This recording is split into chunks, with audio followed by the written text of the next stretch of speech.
Hello everyone, welcome to the Thai Life. My name is Min. Today I'm going to show you how I did this beautiful set with reflective glitter on the fringe and also some swirly line with the reflective glitters.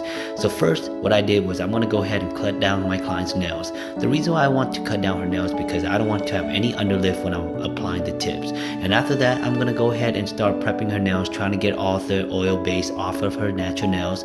And the way I do that is I'm going to go in with the paper sander.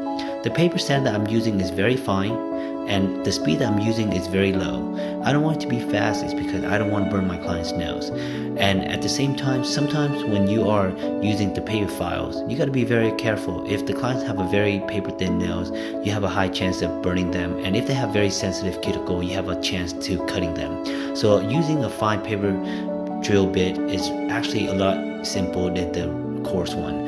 And at this moment right here, I'm just gently just tap let go, tap let go. And if you guys have shake hand, make sure you guys always have the ring finger and the pinky touching the other hand. Once you guys are done with that, checking the nails, making sure that there's no shiny spot, I'm going to go in with the tips. And today the tips that I'm going to go in is the square tips with a little curve to it. The reason why I'm going to go in with this tip is because this client right here, she wanted a taper square. She doesn't want like a coffin shape or a ballerina shape. So a taper square, what I'm going to do is I'm going to go in with this traditional square tips and I'm going to reshape it. And by doing that, it's going to give her a slight curve on the nails and also the taper square that she wants. If you guys don't know what a taper square is like square but just kind of narrow in just a little bit. So once I'm applying the tips on for her, you guys want to make sure if the tip is nice and even or not. Always bring it to the knuckle, drag it down to the finger and place it right on the fingertips. And on the fingernail tips, there's always that line where you do not want to cross when you apply the tips on. So making sure that you don't put it too far back or too far to the front. Just making sure it's right on the line of the tips.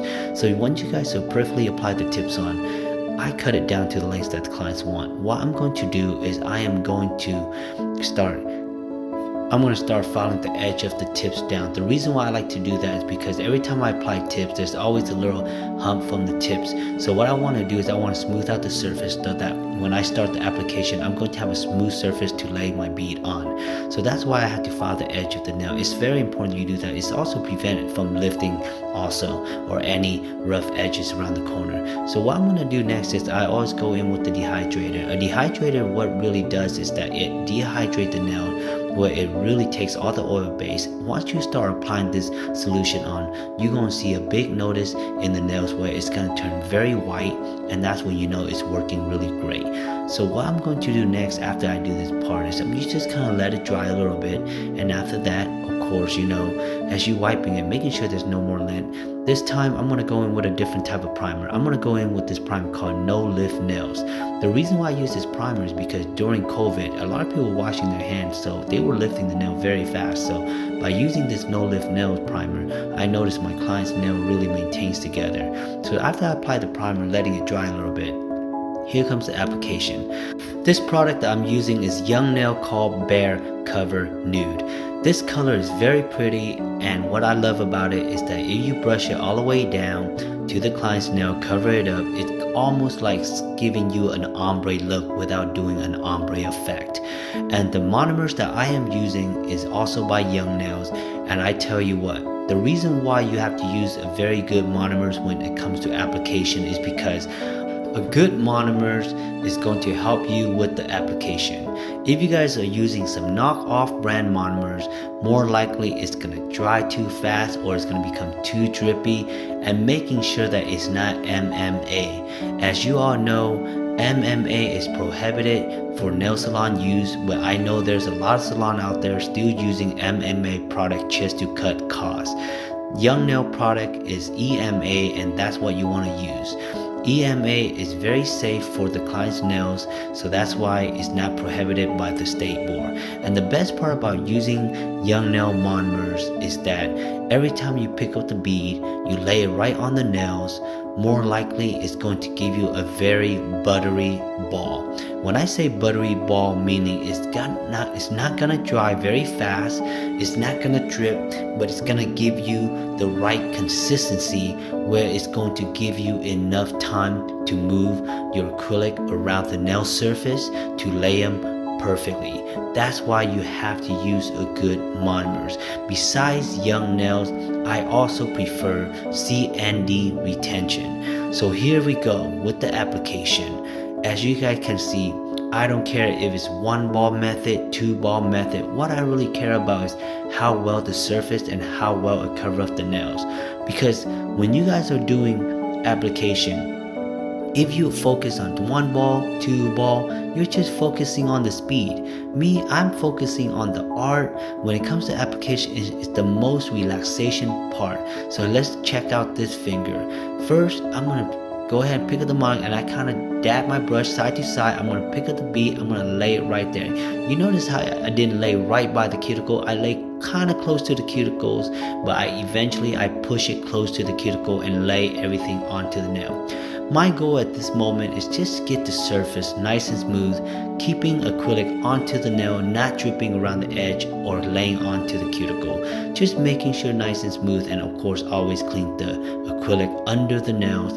After that, I'm going to go in at least a couple more beads because I really want to build an apex, because the first coat usually is kind of thin. So what I'm going to do, I'm going to go ahead and just lay the bead right close to the cuticle and kind of brush it slightly down. At the moment when you put on the second bead, you don't want to brush it too hard where it takes all the acrylic away. And when it comes to the bead making an apex, guys, just remember, not all apex have to be big. It's just based on the length of the nails. If you are dealing with a client with short nail, you know the apex do not have to be thick. But if you're dealing with nails that are extendo long, yes, you have to create a big apex just to have more stability. In my case right now, this is the medium length size. I'm just gonna put a very beautiful enough apex where it's giving her enough strength without making it look too thick. A beautiful set of nails, the goal is to make it look natural, not artificial. That's why you are called a nail artist, to make things look real. So I'm gonna go in with the file. As you guys all know, I like to file where I'm holding the client's nails down very nice and tight. I'm gonna make sure that I'm using my hand to kind of pinning down her side skin so that I don't cut the side cuticle. The high chance of people cutting the side cuticle is because they're not holding the client's finger correctly. They're holding kind of too on top of the fingers, or maybe too close to the edge of the nail. You gotta hold right by the side of the cuticle to prevent any type of lifting. At this moment right here, you wanna do is you gotta shape that nice straight shape on the side. And I know you guys gonna spend a lot of time doing the shape. I tell you, the acrylic is not the hardest part. The hardest part is the shaping. Once you put the acrylic on, the acrylic's gonna expand. It's gonna make the shape look wider. That's why the hand file is gonna come in. But the hand file, it can only do so much. It can only get you where you want to be. That's why the E file is important. But before we talk about the E file, we need to focus on the shape. So she wants a taper square, you know, and a taper square is technically just really straight, and it's shifting just a little bit. But the main thing about taper square is you gotta get the side, the top, nice and even. There's no excuses why it should look wide. And if you want to know how to make the nail not to look wide, you gotta think about this. On the side of her cuticle, on the very top side of her cuticle is going to be the widest part of every single fingernails. I don't care what nail you put in front of your face, but the side cuticle where the top is going to be the widest part of the fingernail. So your goal is that to not make the shape any wider than that. Your goal is to bring in the shape, and that's why they got coffin, ballerina, but this is a taper square. You just have to bring in a little bit. You don't have to bring too much, because if you bring too much, it's gonna make sure it's gonna look like a coffin. So what you want to do is, and also when it comes to the shaping, you want to make sure it flows with the hand and the finger. Don't just look at the nails. You're gonna make sure you look at the finger, the knuckle, and everything just flows so right, and that's how you know you did a nice shape. So here goes with the E file. You know the E file, I like to have my E file nice and maximum.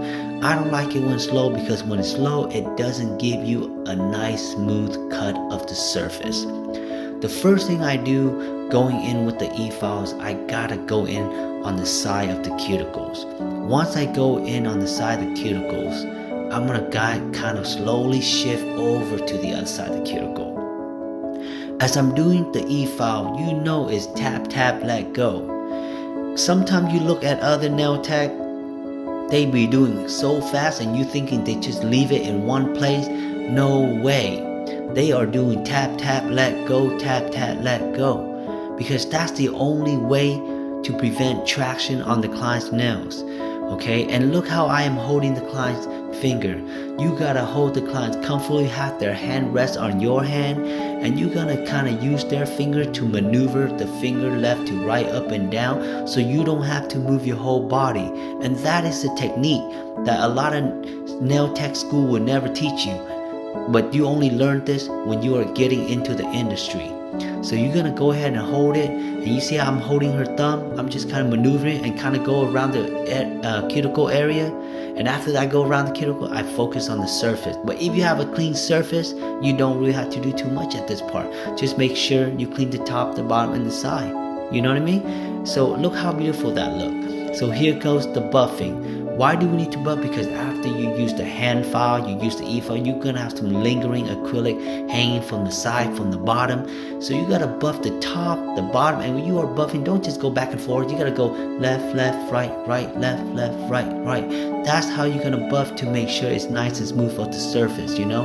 Once the surface is nice and smooth, if you need to go back with the hand file just to make sure you get the edge nice and sharp again, go ahead and do it. There's no right or wrong. As long as it looks good to you and the client and you are satisfied with what you do, you send the clients to go wash their hand, and after that they come back, and here we go, y'all. After we do this part, we are about to go in with the design. And you know the design is very important. Let me tell you why the design is important. Because that's the finished work. So the first thing I did was I'm gonna go in with the reflective glitter, and I'm gonna use my line brush, and I'm gonna draw my French. And the reason why I did not do the ring finger, because I'm gonna do a so swirly line on the ring finger. So again, back to the French. I'm gonna go in with the line already, and after that I'm gonna get the brush and I'm gonna just fill it in the gap, because I already did the French line. And you know nowadays the French gotta be nice and sharp. Whatever length you're doing, you gotta make it goes with the length. So you gotta make sure it's nice and sharp. And that's how I do it. I create the line first, so that's the hardest part. It's gone. So I'm gonna go in with the brush and I'm kind of filling the gap. And after that, I kind of cure for 60 seconds. And look, you gotta go in with a second coat to make it nice and thick. But remember, the 2 coats gonna make them kind of thick, so you gotta be kind of careful. So you're gonna might have to go in there with the file a little bit, but you can tell I go with my line brush again just to get that nice crisp look on the French, yo.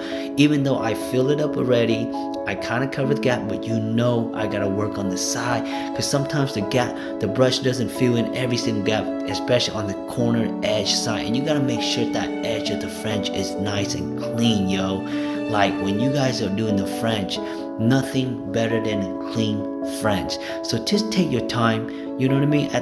Every time I do the design, y'all, it probably take me a good 30 minutes. It just depends on what the clients want and how I want to execute it, you know what I mean? Because with me, I'm a picky kind of guy. I want to execute my stuff really nice because I know the client work hard for the money. They pay for their service. I got to deliver the service. So check this out. Once I go in and clean up all the French line, here comes the swirly line. And y'all know that swirly line is in right now. It's so cute and it's so easy. All you have to go in with the line brush and make sure the line is nice and crisp, yo. When you guys are doing this, you guys gotta make sure it's nice and clean. Like you don't see any weird corners sticking out, and at the corner you gotta make sure it's nice and sharp. And at this moment right here, that client just be like, you do whatever you want. So you know, I kind of go in with the second line just to see if it looks good or not. So that's what I did, because when the clients give me a chance to really express how I am as an artist, I like to show her what I can do for her and make her nail to stand out. Because we gone this far, why would we not go a little step farther to make the nail look good, you know? And this whole set right here, it probably took me a good 1.5 hours, y'all. And that's not bad. 1.5 hours is not bad at all for this set. Because you think about it, the whole process before the design. It's almost an hour. So of course, after I'm satisfied, y'all, I'm gonna go in with a beautiful top coat. And you know, a top coat always make everything look beautiful, yo. And the top coat that I'm using is by Gotti Nails. They sent me this product after seeing my TikTok channel, and they're like, here's the whole collection, test it out. And I tell you what, this top coat right here, it is so shiny. It lasts you a long time. It's not too drippy. It's really good, consistent, yo. And as you can see how the design's coming out with the reflective glitters. Look how beautiful that. Look at the shape. Look at the edges of the cuticles. I mean, everything just looks so right, yo. Can you imagine how that client is feeling right now? She is loving it, and look how beautiful that look. And if y'all like this tutorial, please like, share, and subscribe to the channel. I love y'all. I am out.